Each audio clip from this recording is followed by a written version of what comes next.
Okay, thank you Charan ನಿಮ್ಮೆಲ್ಲ ಡೀಟೇಲ್ಸ್ಗಾಗಿ. ಅದೊಂದು ಕಡೆ ಈಗಷ್ಟೇ ಗಮನಿಸ್ತಾ ಇದ್ವಲ್ಲ, ಕೇಶವ ಕೃಪಾ ಬಳಿ ಇರುವಂಥ RSS ಕಚೇರಿ ಏನಿದೆ, RSS ಕಚೇರಿಯ ಸುತ್ತಮುತ್ತ ಕೂಡ ಈಗ ಬಿಗಿ ಬಂದೋಬಸ್ತನ್ನು ಕೈಗೊಳ್ಳಲಾಗಿದೆ. ಯಾಕಂತಂದ್ರೆ ಯಾವ ಕ್ಷಣದಲ್ಲಿ ಏನು ಬೇಕಾದರೂ ಆಗಬಹುದು ಅನ್ನುವಂಥ ಹಿನ್ನೆಲೆಯಲ್ಲಿ ರಾಜ್ಯಾದ್ಯಂತ ಕಟ್ಟೆಚ್ಚರವನ್ನು ವಹಿಸಲಾಗಿದೆ.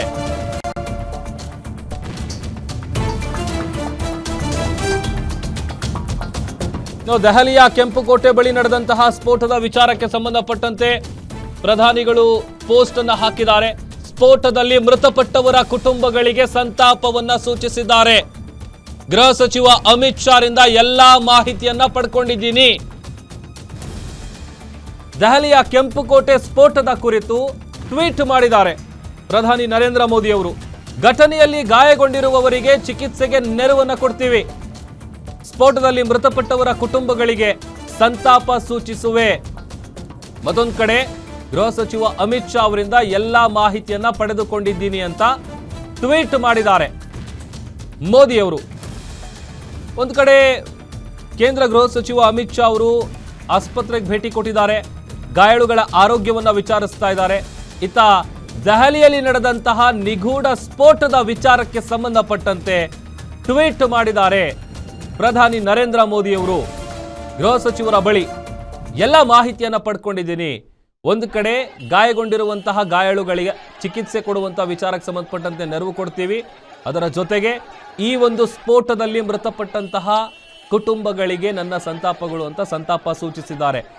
ನರೇಂದ್ರ ಮೋದಿ ಅವರು ಮಾಡಿರುವಂತಹ ಟ್ವೀಟ್ ಅನ್ನು ಗಮನಿಸ್ತಾ ಇದ್ದೀವಿ. ಈಗಷ್ಟೇ ಪೋಸ್ಟ್ ಮಾಡಿದ್ದಾರೆ, ಟ್ವೀಟ್ ಮಾಡಿದ್ದಾರೆ. ಅತ್ತ ಇನ್ನೇನು ಕೆಲವೇ ಕ್ಷಣಗಳಲ್ಲಿ ಕೇಂದ್ರ ಗೃಹ ಸಚಿವ ಅಮಿತ್ ಶಾ ಅವರು ಸ್ಫೋಟ ಸಂಭವಿಸಿದಂಥ ಸ್ಥಳಕ್ಕೆ ಭೇಟಿಯನ್ನ ಕೊಟ್ಟು ಅಧಿಕಾರಿಗಳಿಂದ ಮಾಹಿತಿಯನ್ನ ಪಡ್ಕೊಳ್ತಾರೆ. ಇಲ್ಲಿವರೆಗೂ ಏನೇನು ಕಲೆ ಹಾಕಿದ್ದಾರೆ, ಅಲ್ಲಿ ಏನಾದರೂ ಪ್ರೂಫ್ ಏನಾದರೂ ಸಿಕ್ಕಿದೆಯಾ, ಆ ಸ್ಫೋಟಕ್ಕೆ ಏನಾದರೂ ಸ್ಫೋಟದ ವಸ್ತುವಿಗೆ ಸಂಬಂಧಪಟ್ಟಂಥ ಸಾಕ್ಷಿಗಳಾಗಿರ್ಬೋದು, ಅದಕ್ಕೆ ಸಂಬಂಧಪಟ್ಟಂಥ ಕುರುಹುಗಳಾಗಿರ್ಬೋದು, ಆ ಥರದ್ದೇನಾದರೂ ಪತ್ತೆ ಆಗಿದೆಯಾ ಅನ್ನುವಂಥ ಆಯಾಮದಲ್ಲಿ ಈಗ ಎಲ್ಲ ಇಂಚಿಂಚು ಮಾಹಿತಿಯನ್ನ ಪಡ್ಕೊಳ್ಳುವಂಥ ಕೆಲಸವನ್ನ ಅಧಿಕಾರಿಗಳ ಬಳಿ ಕೇಂದ್ರ ಗೃಹ ಸಚಿವರು ಮಾಡ್ತಾರೆ. ಕೆಲವೇ ಕ್ಷಣಗಳಲ್ಲಿ ಆ ಸ್ಪಾಟಿಗೆ ವಿಸಿಟ್ ಕೊಡ್ತಾರೆ ಅಂತೇಳಿ ಗೊತ್ತಾಗ್ತಾ ಇದೆ. ಇತ್ತ ಪ್ರಧಾನಿ ನರೇಂದ್ರ ಮೋದಿಯವರು ಟ್ವೀಟ್ ಮಾಡೋದರ ಮೂಲಕ ಈ ಸ್ಫೋಟದಲ್ಲಿ ಮೃತಪಟ್ಟಂತಹ ಕುಟುಂಬಸ್ಥರಿಗೆ ಸಂತಾಪಗಳನ್ನು ಸೂಚಿಸಿದ್ದಾರೆ. ಆಮೇಲೆ ಈಗ ಅಮಿತ್ ಶಾ ಅವ್ರ ಜೊತೆ ಕೂಡ ಎಲ್ಲ ವಿಚಾರಗಳನ್ನು ನಾನು ತಿಳ್ಕೊಂಡಿದ್ದೀನಿ, ಮಾಹಿತಿಯನ್ನು ಪಡ್ಕೊಂಡಿದ್ದೀನಿ. ಸರ್ಕಾರದ ಕಡೆಯಿಂದ ಗಾಯಾಳುಗಳಿಗೆ ಚಿಕಿತ್ಸೆಯ ನೆರವನ್ನು ಒದಗಿಸ್ತೀವಿ. ಎಲ್ಲಿದ್ರು, ಭಾಳ ಹತ್ರ ನಿಂತಿದ್ರ ಅಥವಾ ದೂರ ನಿಂತಿದ್ರ ಅಥವಾ ಅವರೇ ಅಲ್ಲಿ ಸುತ್ತಮುತ್ತ ಕೆಲಸ ಮಾಡ್ತಾ ಇದ್ದಂಥವ್ರ ಎಲ್ಲ ಕೂಡ ವಿಚಾರಿಸ್ತಾ ಇದ್ದಾರೆ.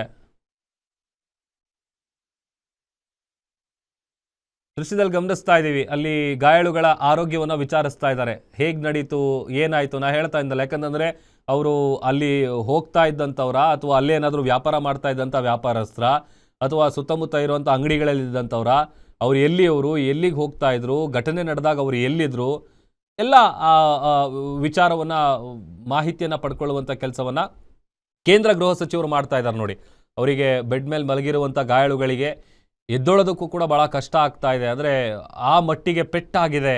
ಒಂದಷ್ಟು ಮಂದಿಗೆ ಕೈಗೆ ಪೆಟ್ಟಾಗಿದೆ, ಕಾಲಿಗೆ ಪೆಟ್ಟಾಗಿದೆ, ಗಾಯಗಳಾಗಿದೆ. ಅವ್ರ ಪರಿಸ್ಥಿತಿ ಕೂಡ ಈ ಬೆಡ್ ಮೇಲೆ ಈಗ ಟ್ರೀಟ್ಮೆಂಟ್ ತಗೊಳ್ತಾ ಇದ್ದಾರಲ್ಲ, ಈಗ ಅಲ್ಲಿ ಅಮಿತ್ ಶಾ ಅವ್ರು ಮಾತನಾಡಿಸ್ತಾ ಇದ್ದಾರೆ ನೋಡಿ, ಎಲ್ರಿಗೂ ಕೂಡ ಧೈರ್ಯ ತುಂಬುವಂಥ ಕೆಲಸ ಮಾಡ್ತಾ ಇದ್ದಾರೆ. ಅವರ ಆರೋಗ್ಯ ವಿಚಾರಿಸ್ಕೊಂಡು ಅದರ ಜೊತೆಗೆ ಅಲ್ಲಿ ಏನು ನಡೀತು ಅಂತ ಮಾಹಿತಿಯನ್ನು ಪಡ್ಕೊಂಡು ಅದರ ಜೊತೆಗೆ ಅವರಿಗೆ ಗಾಯಾಳುಗಳಿಗೆ ಧೈರ್ಯ ತುಂಬುವಂಥ ಕೆಲಸವನ್ನು ಕೂಡ ಕೇಂದ್ರ ಗೃಹ ಸಚಿವ ಅಮಿತ್ ಶಾ ಅವರು ಮಾಡ್ತಾ ಇದ್ದಾರೆ. ಹೇಗೆ ನಡೀತು, ಎಲ್ಲಿದ್ರಿ, ಏನು ಮಾಡ್ತಾ ಇದ್ರಿ, ಅಲ್ಲಿ ಎಷ್ಟೊತ್ತಿಗೆ ನಡೀತು, ನೀವು ಭಾಳ ಹತ್ರ ಇದ್ರಾ, ದೂರ ಇದ್ರಾ, ಇದಕ್ಕೆ ಸಂಬಂಧಪಟ್ಟಂಥ ಎಲ್ಲ ಮಾಹಿತಿಯನ್ನು ಗಾಯಾಳುಗಳ ಬಳಿ ಪಡ್ಕೊಳ್ತಾ ಇದ್ದಾರೆ.